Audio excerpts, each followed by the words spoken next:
The summer the farm almost died. I used to think life on a farm was simple. Wake up at dawn, feed the animals, work the fields, eat supper when the sun went down, and sleep like the dead until the rooster crowed again. That rhythm felt eternal, like the ticking of a giant clock that would never stop. But one summer, that rhythm broke, and when it did, it nearly broke us too. The summer started like any other. The wheat fields shimmered like golden seas under the July sun, and the air buzzed with insects so loud it was like standing next to 1,000 tiny engines.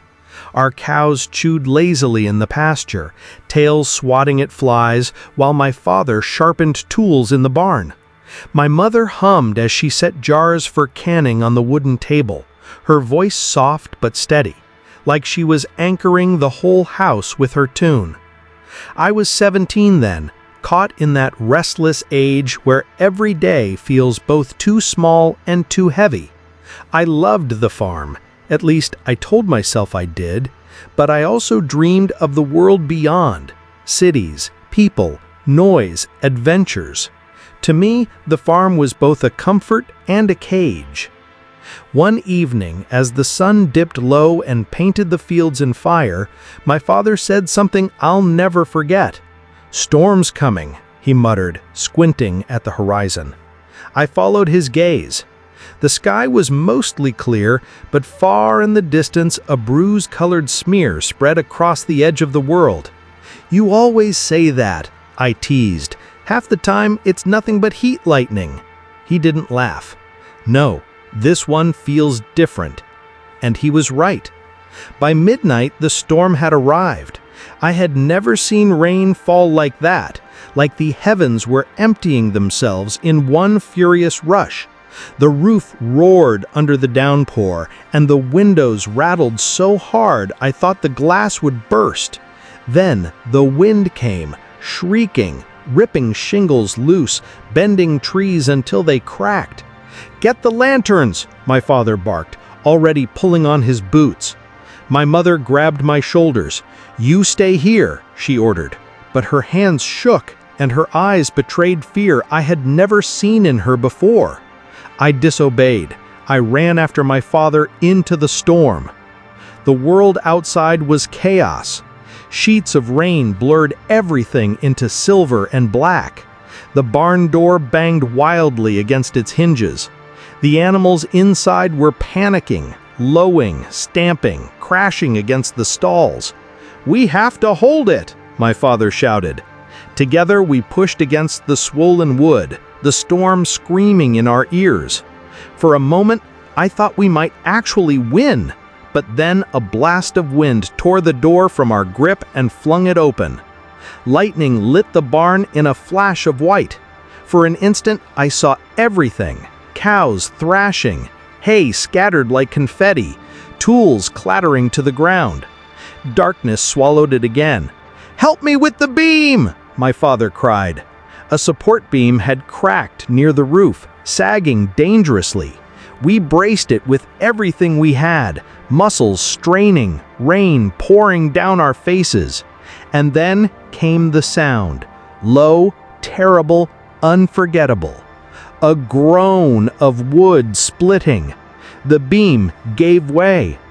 I stumbled back as part of the roof collapsed inward, sending a shower of splinters and rain onto the animals. The cows screamed. One was trapped under the debris, its eyes wide with terror. "Get your mother!" my father yelled. "Now!" I ran through mud and water, lungs burning, heart hammering. When we returned with lanterns and ropes, the sight stopped us cold. The barn was broken, half the roof gone, beams scattered like matchsticks. The trapped cow wheezed in pain, its ribs heaving. My father knelt beside it, his face twisted, not with anger, but with grief. That was the moment I realized the storm hadn't just damaged wood and tin, it had struck something deeper, something fragile inside us. The morning after felt worse. The storm had passed, leaving a silence so thick it felt like the world was holding its breath. The fields were flattened in places, patches of wheat drowned in water. Our chicken coop had vanished entirely, nothing left but feathers drifting in puddles. Neighbors came by, their trucks grinding through the mud. They brought hammers, nails, food. They clapped my father on the back, though his shoulders slumped like an old man's. "Seen worse," one neighbor said. "You'll get through this." But I saw the doubt in my father's eyes. We worked from dawn until our hands bled, rebuilding, lifting, nailing. The barn stood again, crooked but standing, like a boxer refusing to stay down. But the cost was heavy. We lost 2 cows, nearly a quarter of our wheat, and the roof still leaked every time it rained. And then came the drought. July's storm had given us more water than we thought possible. But by August, the sky turned pitiless. Day after day, the sun baked the land. Cracks split the soil, and the corn curled in on itself, leaves brittle and brown. We hauled water in barrels, but it was never enough. Every bucket felt like trying to save a sinking ship with a teacup. One evening, as we sat at the kitchen table, my father broke the silence. "If this keeps up, we might lose the farm." The words dropped like stones into my chest. Lose the farm? The place where I was born, where generations of my family had lived? It felt unthinkable, like saying we might lose the sky. My mother reached for his hand. "We'll find a way. We always do." But her voice trembled. That night I couldn't sleep. I sat by the window, staring at the cracked fields glowing faintly under the moon. Somewhere in the distance, a coyote howled. And for the first time, I understood the weight my parents carried. The farm wasn't just land and animals, it was survival. It was history. It was who we were. And if it failed, we failed with it. That realization scared me more than any storm ever could. The fall and rise of the farm. September came with a bitter taste. The drought had left the fields cracked and brown, the wheat almost gone, and the corn curled into brittle curls. Our water barrels were nearly empty, and every day felt like walking a tightrope over an endless void. I woke earlier than ever, running from one chore to another, feeding the animals, patching leaks, trying to save what we could. The farm had become a battlefield, and we were soldiers without armor. One morning, I found one of our goats missing. Its pen was still intact, the latch not broken. Panic struck me like a knife. I ran across the yard, calling its name. "Lila! Lila, where are you?" I searched through the dust, the dry grass, even the shallow creek that ran through the back of the property. Nothing. The goat was gone, vanished as if the storm itself had taken it. My father's face was tight when I told him. "Maybe a coyote," he said quietly. I shook my head. The fence was high. There were no tracks. Something about the silence made my stomach churn. "We'll find it," he added, but his voice carried the weight of doubt. That afternoon, we received a letter from the bank. The mortgage had increased. Payments were due. Our savings were gone. I remember reading it and feeling as though the ground itself had opened beneath me.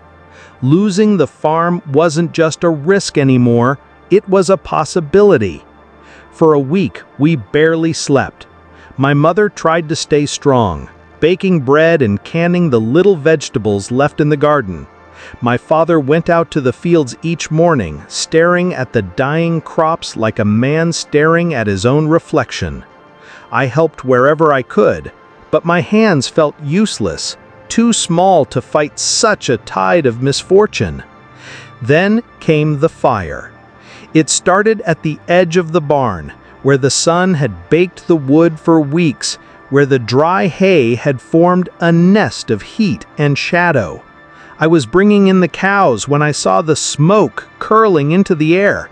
"Fire! I screamed. My father dropped the pail and ran. My mother grabbed a bucket, shouting for me to help.